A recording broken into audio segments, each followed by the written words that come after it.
urashaka icyano? Officer Samu yarantumye ngo nze ndebe umushyitsi we ukuntu ameze. Ntacyo atubwiye. Okay. Ntacyo namuhamagara akabuhura ubushya nta kibazo.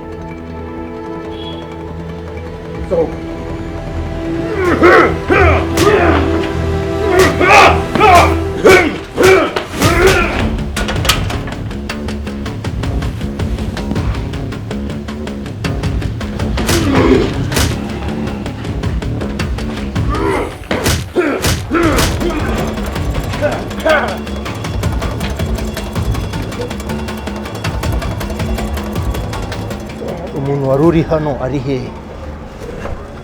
Rero kari mu nzu. Ari kumusinziriza. Rero kari mu nzu. Nutambwira hari ndakwiye. Rero kari mu nzu ari kumusinziriza. Marite nta muntu uri muri ino nzu.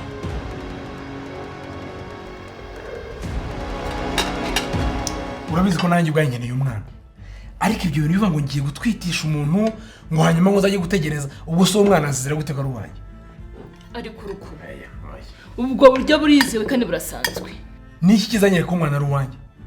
Mutegereje amezi cyanangana gutyo. Ariko kuki uri kwakserera Rebeka?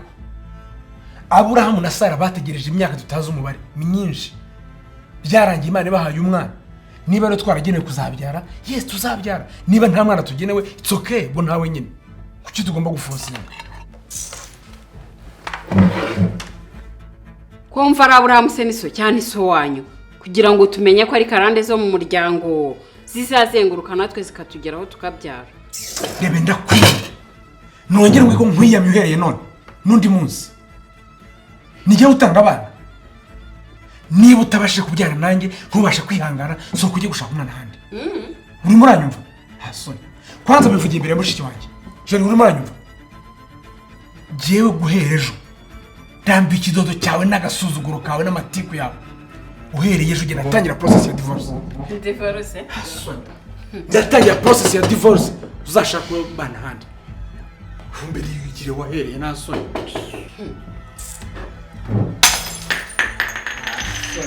Ushaka umene byose ubimare. Ibiri hano byose ubimene. Kandi mumubwire. Ngiye kurya mu ntusange mu cyumba cyanjye. Ugere mu cyumba cy'abashyitsi. Kugeza igihe divorce zarangirira. Rebe. Yego amagara. Baba ntogeye nkumuhamagara ukabyara. Ugifite uyu mujinya. Sibyo? Ihangana ndakwinginze. Jori, banzu tuze ndakwinginze. Sibyo? Banzu tuze. Ndeka kuko ndabize ko nawe uri ku ruhande rwa musasa wawe. Ubona rukundi ibintu ari kwigira. Ubarumva mbese tuzagabana imitungo akayisigarana. Baramubeshye. Reka mpamagara umwafuka wanjye. Ibi bintu birasobanukura bubireba. Jori, umenye ko wize kubera ngewe. Iyo atagira amahirwe yo gushaka umugore nkanjye. Isiba yarabose. Rero reka mbamenyeshe ko nta kintu na kimwe muzasohokana muri uru rugo. Ntashobora no kunyumva n'akanya na gatoya. Ibyo musaba. Rebe. Nuwo tugize. Koko se nukudufata. Warakoze kunyigisha mama we. Warakoze kungira ubundi we kano kanya. Rwagumana urugo rwawe. So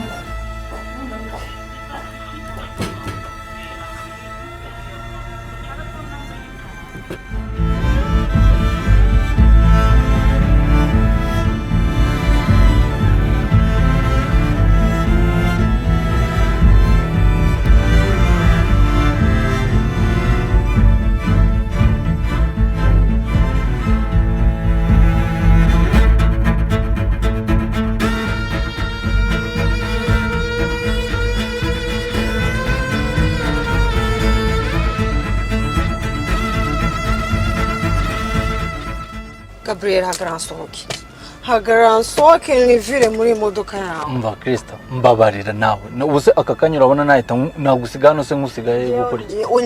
Wandetse nkigendera ariko nijye uza aho ngiye. Umva Kristo mbabarira ntabwo ushobora kugusiga nanone. Ubuse umamagaye kuza kugufata.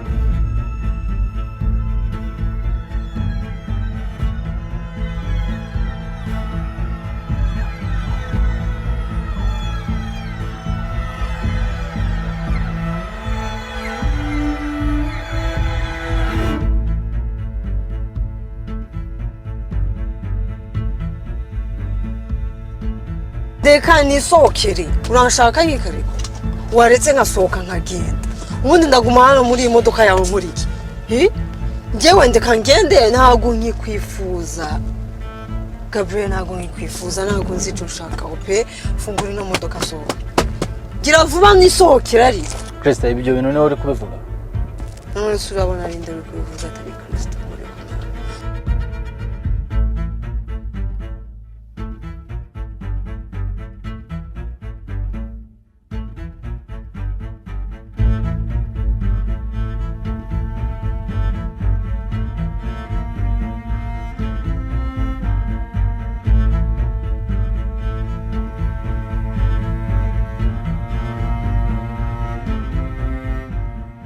urabizi neza urumva ukomeje mu mutima wawe ndakomeje ngenda nihagiye maze ndeka nigendera ubu niyo mpamvu iki gihe cyose unca inyuma kubera kutankunda ako Kristo mbabarira umbwire ni iki koko ntigeze ngukorera mbwira ikintu ntakoze ngo ngigukorere niyo mpamvu wirirwa usuzugura ahantu hose kugeza naho unca inyuma mu nshuti zanjye ndananiwe reka nsohoke Gabriel you know what ukwiye kumenya ko nta migabane ufite ku mubiri wanjye rero ntabwo ugomba kumbwira uko ngomba gukoresha umubiri wanjye sinkigukunda that's it leave me alone umva kingura hano sohoke bana wakinguye nkasohoka wana aho kunanshakiye unanshaka iki wowe njye nakubwiye ndananiwe ushaka kuva mu modoka nkagenda ntabwo nzi ibyo ushaka kiretse n'intambara ushaka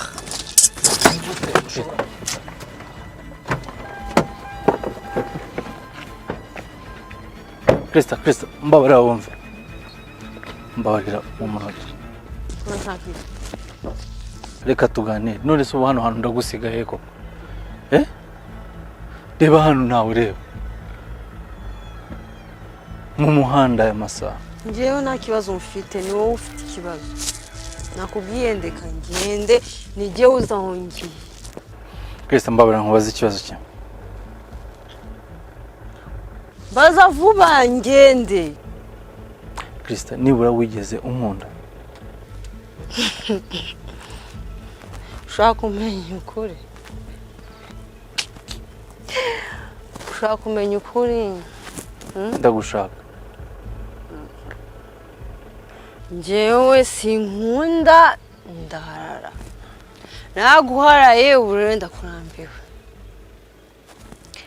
sinkunda umuntu unkontorora n'ababyeyi banjye barananiwe si wowe waza kumpindura singukunda mu mahoro Krista what ndagukunda amahoro sinkikunda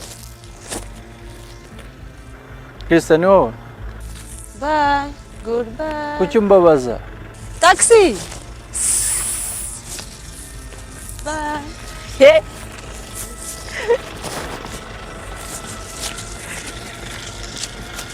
Krista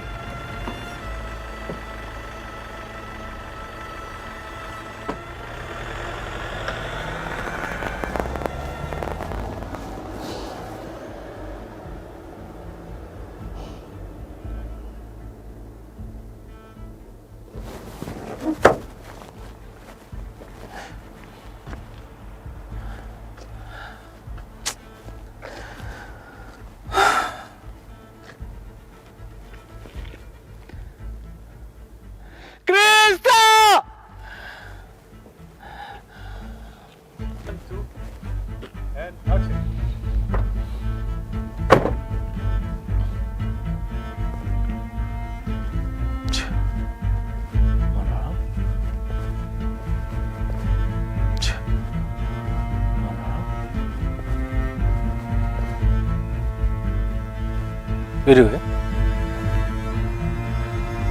humura ntacyo ngutwara iriho neza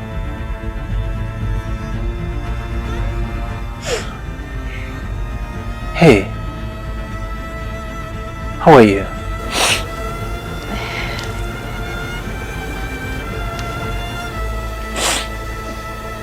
umeze neza yego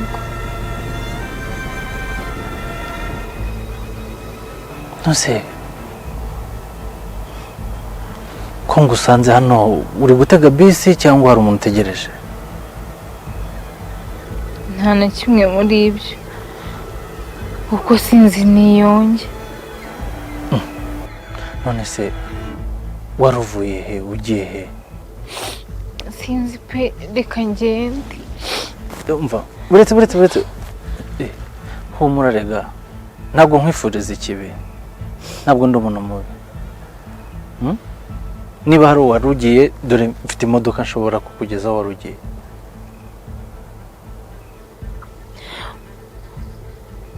umfashije ukambonera umuvandimwe wanjye Nowera waba ugize neza rwose ariko ndaguma hano okay uwo muvandimwe wawe rero ntabwo nagusigana muri iri joro ngira ngo urabibona ijoro rirakomeye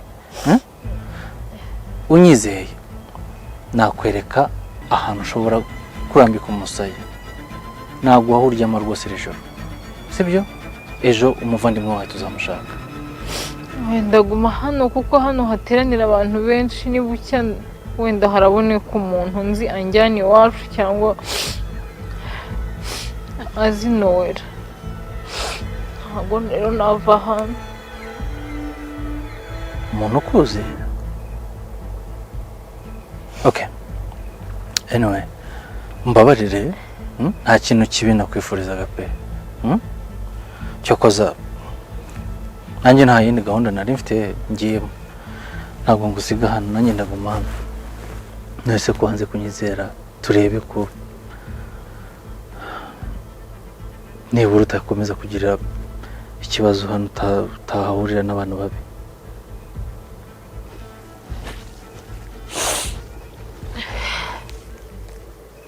ngwino tujye twicariye hariya gatoya ntabwo ngusiga hano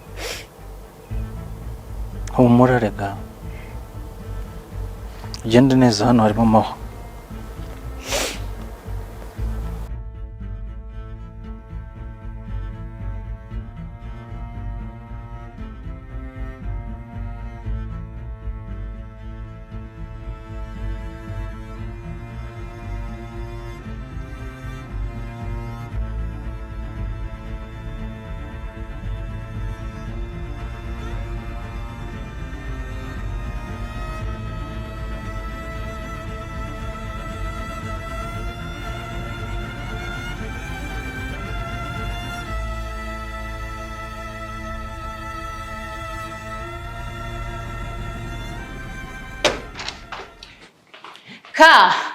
Ka, surprise! Surprise? Surprise iki ke? Uravuze ngo ntabwo ubyibuka. Happy birthday to you, happy birthday to me. Ntabwo wibuka ko ari anniversaire yacu. What? Waretse ibyo bintu. Uzi ko habura ukwezi kugira ngo tugire anniversaire. Ubwo bitekereje gute kuza muri kino gitondo ngo anniversaire hano? Anyway, ubwo mfite gift. Ego? Yeah, nari nzi ko nyine utabyibukaga niyo mpamvu nari ngutunguye. Kumbe nawe warabizirikanye. Of course, mfite big gift. Hey, nuyibona izagutungura cyane. Kandi uzayikunda. Ahubwo baragusaba ikintu kandi ucyemere. Wambabari ukabwira mama kaza tugakora photoshoot. Nuziko na Michael nta mafoto arimo. Maze kuri amafoto yose yacu mpita mbona Michael nta urimo, mama ntabwo turi kumwe, mama duherukana ubufoto tukiri abana kubita naga posting ngo bamenye abo turi. Please, wowe mubwiye nyine yabyumva tugapostinga amafoto nyine abantu bakabona ko dufite famille. Abantu bazi ngo twebwe nta famille tugira. Urabizi neza ko ibyo bintu bidashoboka. Mama ntago yabyemera. Kandi nawe impamvu ze zirumvikana.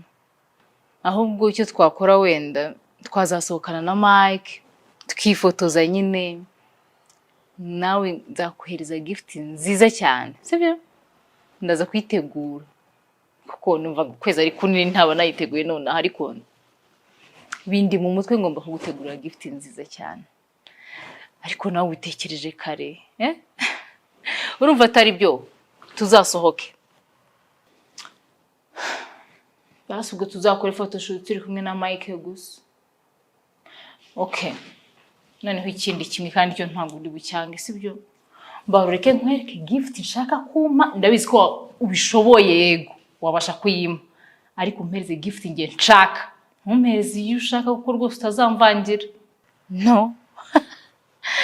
Ke ni surprise, ntabwo wowe umpereze gift ngomba kuguha. No, ibyo ni ukwiba. Byihorere wowe, hari indi ndi mu mutwe kandi uzayikunda cyane. I promise. Sunduri kureba iki aho ngaho? Nari ndiho ndirebera nyine. Hano hari abana hasi bari gukina, ndabona ari sawa. Abo bana bo hirya barajagarara cyane, ngiye ntabwo mbakunda. Ukuntu ugende gutangira abantu bose. Reka ngende njye kureba hoteli. Njye ya dance. Tuzareba amafoto nyine ukabona ni bien. Ubwo ndaza kukubwira iyo ari yo nyine tuzasohokeramo. Ndibaza yo utari ugiye kuvuga ngo yango nawe nguraza guhitamo nta hotel uzi. Ngiye kubahitira ngo ndabwira na Mike. Oya, ntacyo uhitamo aho ushaka. Ubwo niho tuzajya.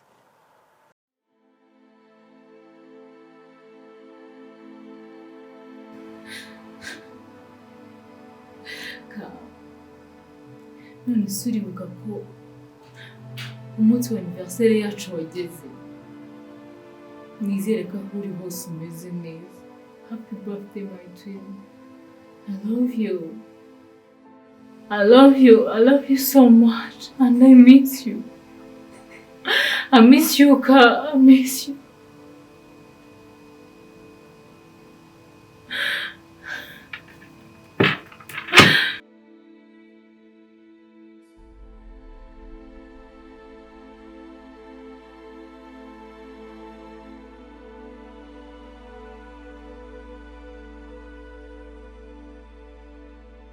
Watubonye kare ubwo twazaga hano?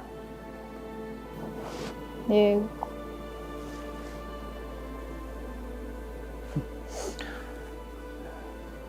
Wabashije kubona uburyo abagabo i Kigali twagowe? Wabibonye?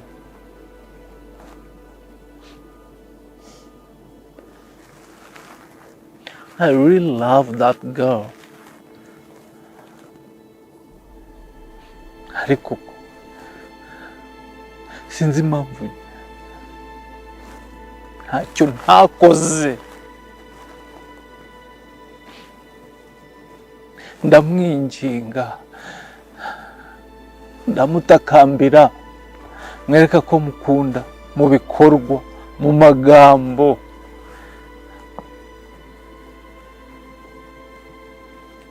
Krista aranyubahuka, aransuzuguza.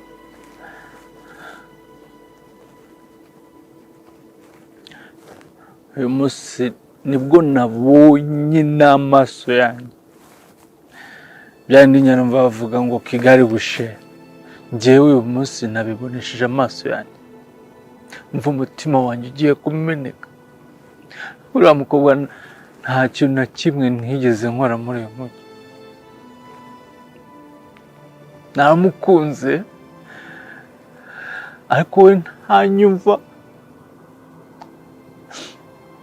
aransuzugura, akansuzuguza, aranshitinga.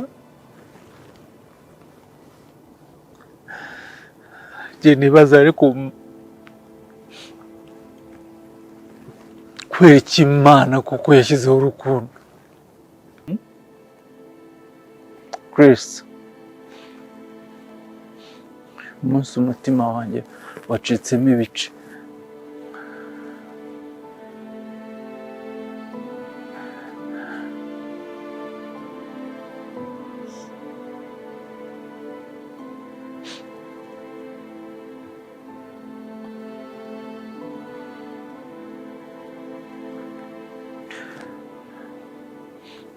I'm sorry.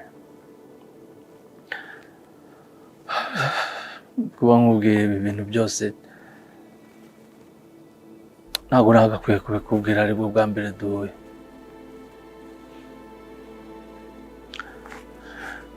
Nuko nanjye mba numva byanyuzuye nibura mbikumeniyemo. Ntabwo bikwiye. Uriya mukobwa ndamukunda. Ahubwo sinzi impamvu atabibona. Chris.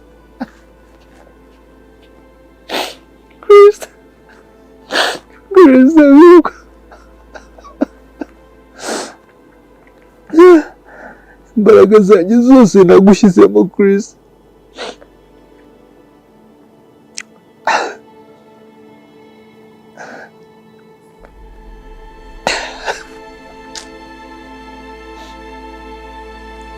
Thank you.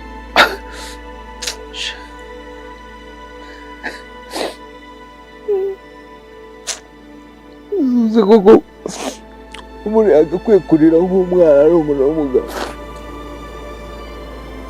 Akoze.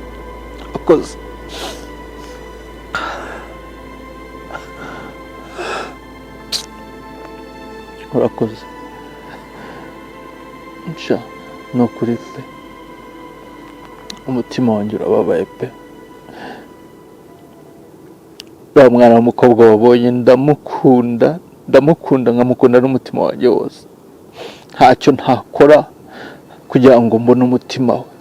Hako ntareba nta mutima afite.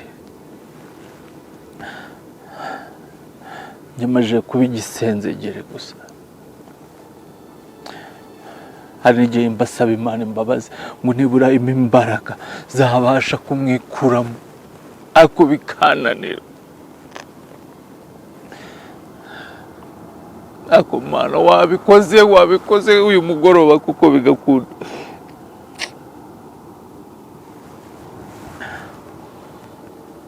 Nibura nkanasaba Imana imbabazi ngo tubisubize inyuma. Mwitangira nibura simukunda.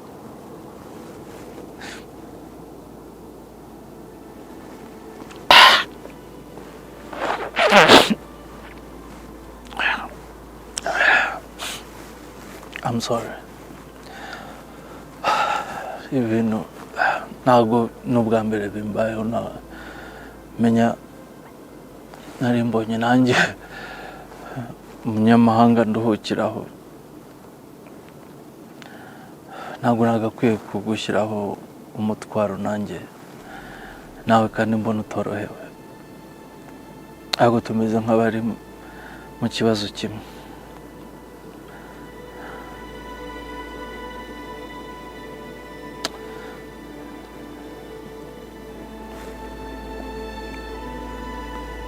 Hanyuma se wowe ikibazo cyawe ni ikihe?